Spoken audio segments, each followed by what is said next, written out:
நாங்கள் கோரிக்கை வைத்து கெஞ்சி போராடி தமிழை கற்றுக்கொள்ள வேண்டும். கேந்திரிய வித்யாக்களிலே 45 பள்ளிகளிலே 15 பள்ளிகளில் தான் தமிழ் சொல்லித்தரப்படுகிறது.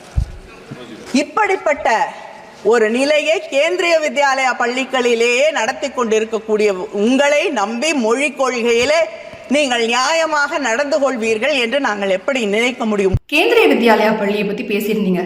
கேந்திரிய வித்யாலயா பள்ளியில தான் நானும் படித்தேன். நீங்க சொல்ற மாதிரி அங்க ஸ்டூடெண்ட்ஸ் போய் மனு கொடுத்து கோரிக்கை வச்சு தமிழ் படிக்க எங்களுக்கு ஆர்வமா இருக்கு அப்படின்னு சொல்லி அதுக்கப்புறம் அவங்க ஒரு தமிழ் டீச்சர் கிடைச்சா தமிழ் கிளாஸ் எடுப்பாங்கன்னு சொல்றீங்களே.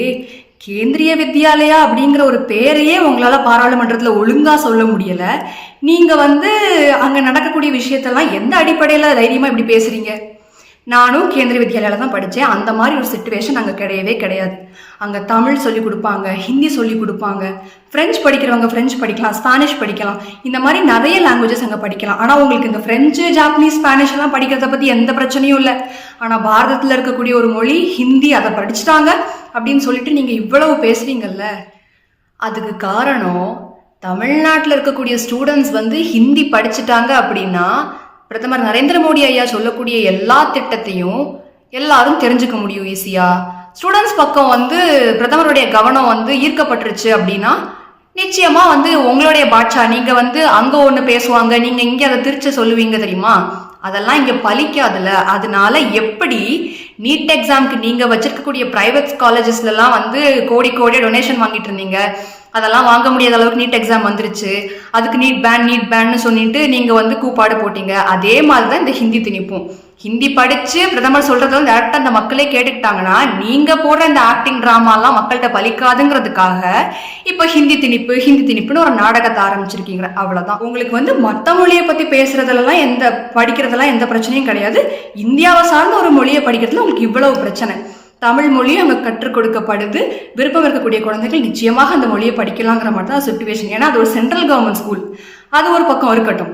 நீங்க நடத்துறீங்களே தமிழ்நாட்டில் எத்தனையோ ஸ்கூல், பிரைவேட் ஸ்கூல்ஸ், அங்கெல்லாம் தமிழ் மொழியில பேசினாலே அபராதம் விதிக்கிறீங்களாமே. அதெல்லாம் என்னங்க நியாயம்? நீங்க மட்டும் உங்க ஸ்கூல்ல அபராதம் விதிச்சிருவீங்க தமிழ்ல பேசினா, ஆனா சென்ட்ரல் கவர்மெண்ட் ஸ்கூல்ல ஹிந்தி திணிக்க கூடாது, ஹிந்தி சொல்லி கொடுக்க கூடாது அப்படின்னு நீங்க சொல்றீங்கன்னா இந்த நியாயமே புரியல. அது மட்டும் இல்லாம உங்க வீட்டு பிள்ளைங்களை நீங்க வெளிநாடு அனுப்பி படிக்க வைக்கிறீங்களே, வெளிநாட்டுல என்ன தமிழ் வழி கல்வியா சொல்லி கொடுக்குறாங்க?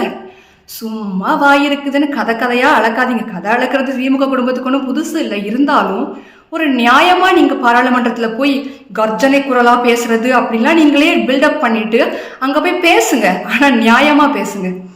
திருமதி கனிமொழி அவர்களும் திமுக ஆதரவாளர்களும் எந்த ஒரு விஷயத்தையும் நீங்க பேசுறதுக்கு முன்னாடி இது நம்ம கட்சிக்கு இந்த மாதிரி வார்த்தைகள், தியாகம், அதுக்கப்புறம் கல்வி கொள்கை, நமக்கு பாதி பேருக்கு அங்க கல்வியே கிடையாது, அதனால நீங்க கல்வி கொள்கை, தமிழ் போராட்டம், தமிழர்கள் போராட்டம் இதெல்லாம் பத்தி பேசுறதுக்கு முன்னாடி உங்களுடைய வரலாறை பத்தி தெளிவா ஒரு வாட்டி யோசிச்சு பார்த்துட்டு 100 வாட்டி யோசிச்சு பார்த்துட்டு அப்புறமா நீங்க பேசுங்க அப்படின்னு சொல்லிட்டு திருமதி கனிமொழி அவர்களுக்கும் திமுக காரங்களுக்கும் பணிவோடு கேட்டுக்கொள்கிறேன். நன்றி, வணக்கம்.